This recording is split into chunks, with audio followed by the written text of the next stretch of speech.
तो पहले पहले फंसता है भारत, फिर तो सब तमो प्रधान बनने से रावण के चंबे में फंस जाते हैं। जो सूर्यवंशी ही फंस गए तो फिर कोई बचेगा माया के चंबे से? शूटिंग में भी क्या हुआ, सन 36 यज्ञ की शुरुआत हुई, सबसे पहले माया के चंबे में कौन फंसे है? राम वाली आत्मा, राम और राम के जो भी ग्रुप्स थे, जो भी फॉलोअर्स थे, वो पहले पहले माया की चक्री में आए, फेल हुए ना। तो माया ने पहले उनको फेल किया। तो जब सूर्यवंशी ही फेल हो गए तो फिर कोई बचेगा?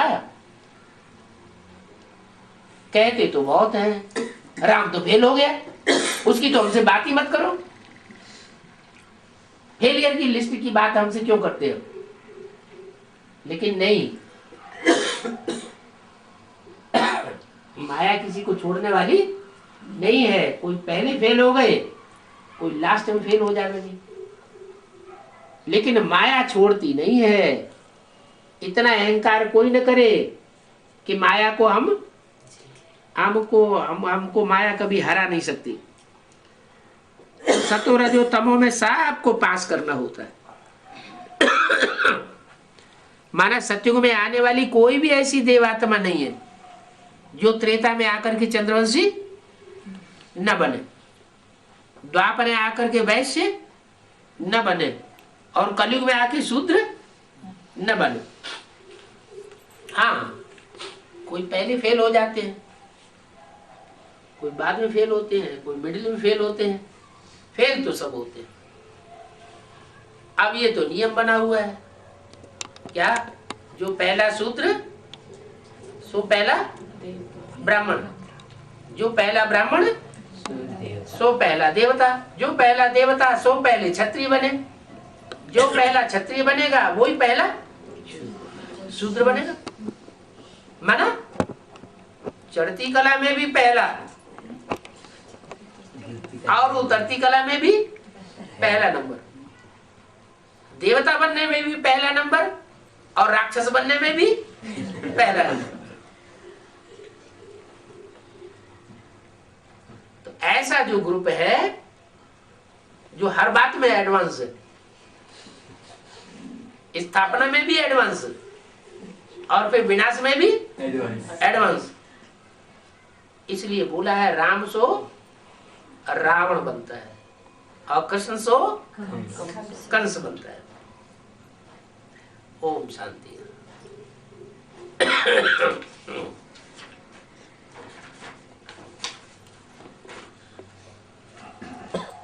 ये रात्रि क्लास है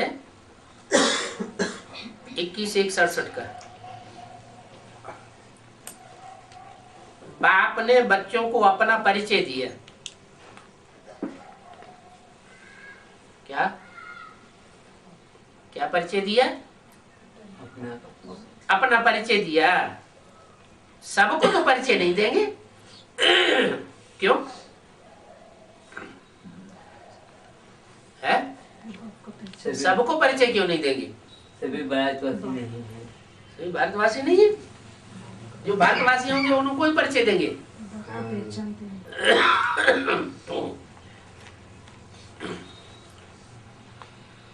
कौन है भारतवासी सदाकाल की? 4.5 लाख। 4.5 लाख सदाकाल के भारतवासी हैं। हाँ।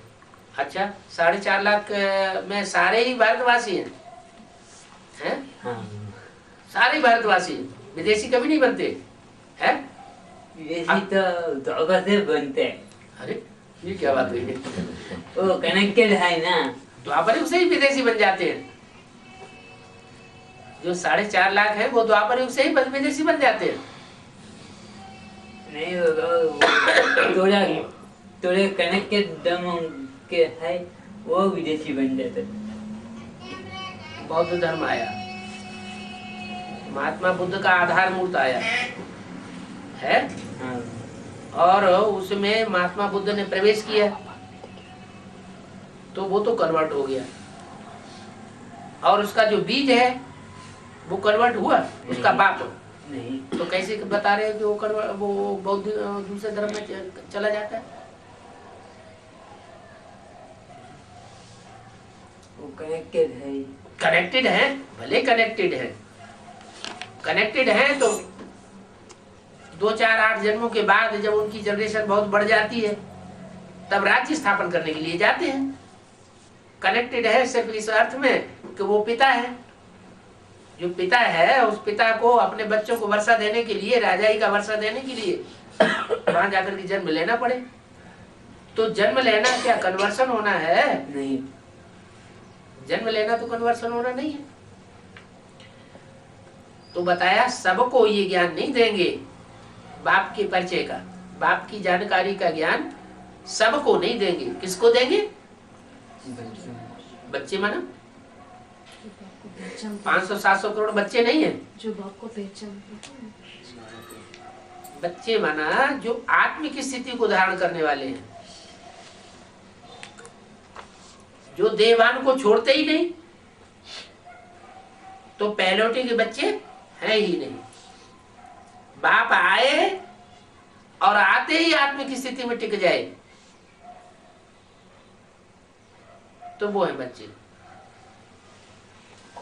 और बाप आए और वर्षों लग जाए प्रैक्टिस में, मैं आत्मा बिंदी हूं, मेरा बाप बिंदी है, तो वो बाप के नहीं। बच्चे नहीं। बच्चे माने आत्मा। मैं आत्माओं को पढ़ाई पढ़ाता हूं, क्या देह अभिमानियों को पढ़ाई नहीं पढ़ाता हूं। माने जो देहभान की स्थिति में रहते हैं उनको मैं परिचय नहीं देता हूं। बाबा वही 4.5 लाख है ना? है 4.5 लाख में दूसरे धर्म के बीज नहीं है, है ना? है। फिर असली उनमें कौन से हैं?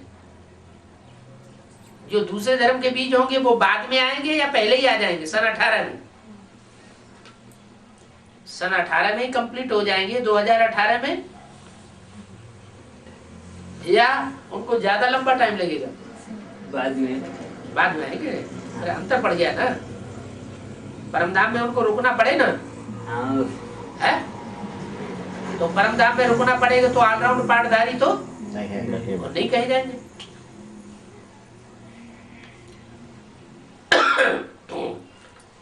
तो बाप ने बच्चों को अपना परिचय दिया, माना जो आत्मिक स्थिति वाले बच्चे हैं वो ही बाप से डायरेक्ट परिचय प्राप्त करते हैं। बाप अपना परिचय उन बच्चों को आकर के खुद देते हैं। बाप के अलावा उन बच्चों को बाप का परिचय कोई नहीं दे नहीं सकता। फिर बच्चों को बाप का परिचय देना है। क्या मैं जो हूं, जैसा हूं, जिस रूप में पाठ बजाय रहा हूं, इस स्वरूप को जो आत्म स्वरूप वाले बच्चे हैं,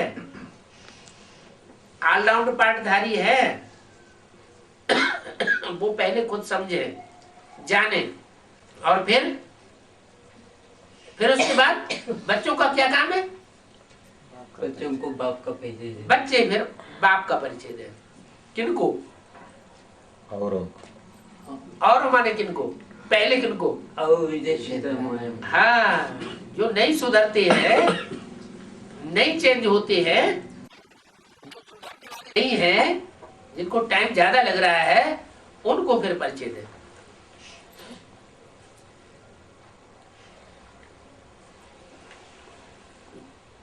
वो भी बोला देना है, उनको परिचय देना है, माना दिया नहीं है।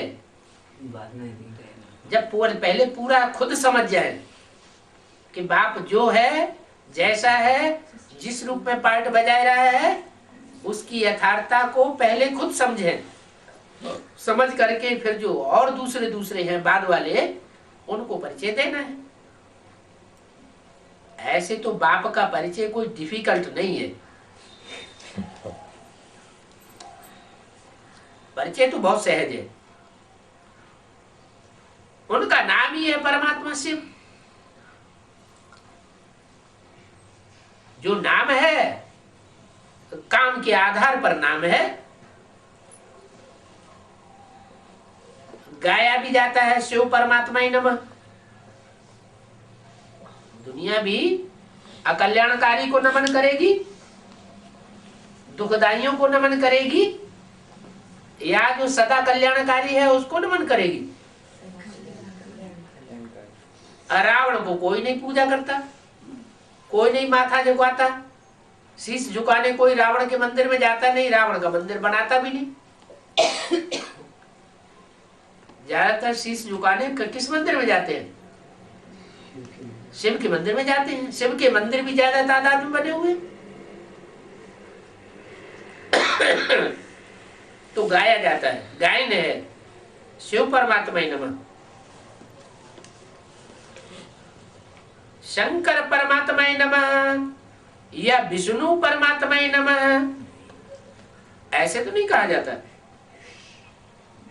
है? क्या परमात्मा इन मूर्तियों के द्वारा नहीं बनता है? परमात्मा इन मूर्तियों के द्वारा परमात्मा का कार्य नहीं करता, नहीं करता। अरे फिर किसके द्वारा करता है? शिव शंकर के द्वारा। शंकर तो फिर वही तो बताया कि शंकर परमात्मा ही नमः तो नहीं कहते है, शिव परमात्मा ही नमः कहते हैं। न शंकर परमात्मा ही नमः कहते हैं, न विष्णु परमात्मा ही नमः कहते हैं। शिव परमात्मा ही नमः कहा जाता है। ऐसे क्यों है? भगवान एक ही है, भगवान का स्वरूप एक ही है। एक ही है। कौन सा रूप है फिर बताओ? प्रजापिता के द्वारा। प्रजापिता के द्वारा? तो प्रजापिता के द्वारा वो शंकर का पाठ नहीं बनता है? बनता है। फिर शंकर परमात्मा ही नमः कहना चाहिए।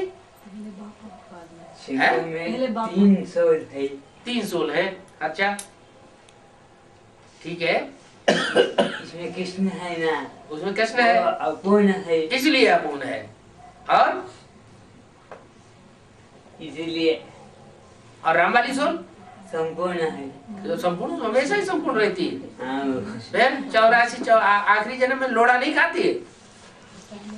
उनका तो सन 73 में ही संपूर्ण बन गया ना। 73 तक लोड़ा खाया ना, 73-76 तक लोड़ा खाया ना, तो परमात्मा तो नहीं हुई। बना हुआ ना। शंकर परमात्मा ही नमः नहीं कहेंगे, विष्णु परमात्मा ही नमः नहीं कहा जाता, शिव परमात्मा ही नमः कहा जाता। तो परम पिता शिव नमः हो गया। पिता अक्षर डालने से बच्चे तो है ही, इसलिए नहीं कहा जाता कि शिव के प्रवेश करने से ही कोई जमदे जामदे नहीं हो जाता है। प्रवेश करने से ही कोई प्रजापिता वाली सोल तुरंत ही कल्याणकारी बन जाए, ऐसा नहीं होता है। उसे भी पुरुषार्थ करना पड़ता है। और पुरुषार्थ करते करते जब ऐसी स्टेज बन जाती है बाप समान, तब वो नारायण कहा जाता है। शंकर नहीं कहा जाता। क्या कहा जाता है? नारायण। तो नारायण में कोई डिफेक्ट नहीं दिखाते, शंकर में भी डिफेक्ट दिखाते हैं। शंकर को भी काला चेहरा दिखाया है, कृष्ण को भी काला चेहरा दिखाया है, लेकिन जो नारायण का रूप है वो संपूर्ण रूप है। इसलिए साधु सन्यासी भी ओम नमो नारायण करते हैं। साधु सन्यासी अपने को पवित्र मानते हैं, अपने को शिवोहम मानते हैं, लेकिन फिर झुकते किसको है? नारायण को। फिर भी झुक जाते हैं। इसका मतलब ये हुआ कि जो संपन्न स्वरूप है वो ही याद करने योग्य। इसलिए मुरली में बोला है सबसे अच्छा पुरुषार्थ है नारायण को याद करना।